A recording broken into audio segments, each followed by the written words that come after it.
દરેક નીતિની સામે કાયદાની રીતે ઊભો રહેતો SSK ન્યૂઝ ચેનલ। ફાયર વિભાગ દ્વારા ફાયર સેફટીને લઈ શાળાઓને સીલ મારવામાં આવતા પુણા વિસ્તારની ખાનગી શાળાઓ દ્વારા વિરોધ કરાયો હતો। સુરતના પુણા વિસ્તારમાં ખાનગી શાળાઓમાં સીલ મારતા વિરોધ કરાયો હતો। સુરતના પુણાગામ વિસ્તારમાં ફાયર અને પાલિકાની કામગીરી સામે ખાનગી શાળા મંડળ સંચાલન સમિતિ દ્વારા વિરોધ કરાયો હતો। ફાયરની NOC હોવા છતાં બિલ્ડિંગ ગેરકાયદેસર બતાવી સીલ કરાઈ હોવાના આક્ષેપ કરાયો છે। તો છેલ્લા 20 જેટલા વર્ષોથી ઉભેલી શાળાઓ તાત્કાલિક સીલ કરાઈ હોય પાલિકા કમિશનર અને કલેક્ટર પોતાનું પદ બચાવવા માટે કામગીરી કરાવતા હોવાના આક્ષેપ કરાયા છે। જ્યારે વિદ્યાર્થીઓના ભવિષ્યની અમને ચિંતા છે એટલે તમામ સગવડ રાખી છે તેમ પણ શાળા સંચાલક મંડળે જણાવ્યું હતું। જ્યાં સુધી તમામ શાળાઓના સીલ નહીં ખુલે ત્યાં સુધી અન્ય શાળાઓ પણ બંધ રાખી વિરોધ કરશે તેમ પણ જણાવાયું હતું। મારું નામ મનુભાઈ પરસોત્તમભાઈ ચાવડા છે। Swami Vivekananda education and welfare trust સંચાલિત નાલંદા વિદ્યાલયના પ્રેસિડેન્ટ તરીકેની જવાબદારી છે મારી। ગઈકાલે સુરત મહાનગરપાલિકાના અધિકારીઓ કોઈપણ જાતની નોટિસ વગર કોઈપણ જાતની જાણ કર્યા વગર અમારી આ ચાલુ સ્કૂલ પ્રવેશની કાર્યવાહી ચાલુ, એડમિશનની કાર્યવાહી ચાલુ, 200નો સ્ટાફ એ ચાલુ સ્કૂલમાં આજે સવારે સીલ મારવા આવ્યા અને સીલ મારી દીધું।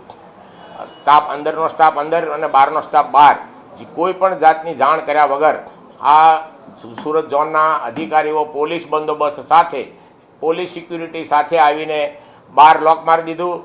અંદરનો સ્ટાફ અંદર રહી ગયો, બહારનો સ્ટાફ બહાર। તમામ કાર્યવાહીને દાદાગીરીથી, માફિયાગીરીથી આ અધિકારીઓએ આ સંસ્થાને સીલ મારવાની કાર્યવાહી કરી છે।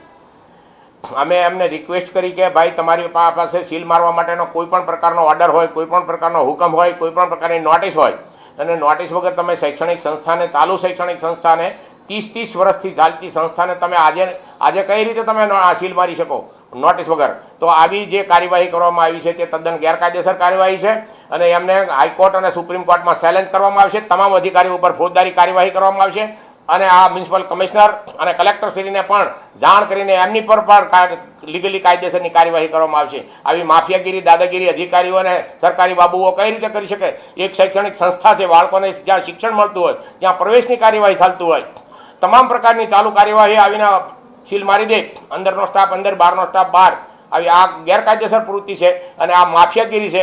આવી માફિયાગીરી અધિકારીઓને ચલાવી લેવામાં આવશે નહીં, એના પર કાયદેસરની કાર્યવાહી કરવામાં આવશે। સખ્તમાં સખ્ત આવી કાર્યવાહીને વખોડવામાં આવે છે। જે પણ કોઈ પણ આવી સ્કૂલોને કે આવા ક્લાસોને જ્યારે આવી રીતે કાર્યવાહી કરવામાં આવી હોય એની અમે આજે કલેક્ટરશ્રીને અને કમિશનરશ્રીને આવેદનપત્ર આપવામાં આવશે।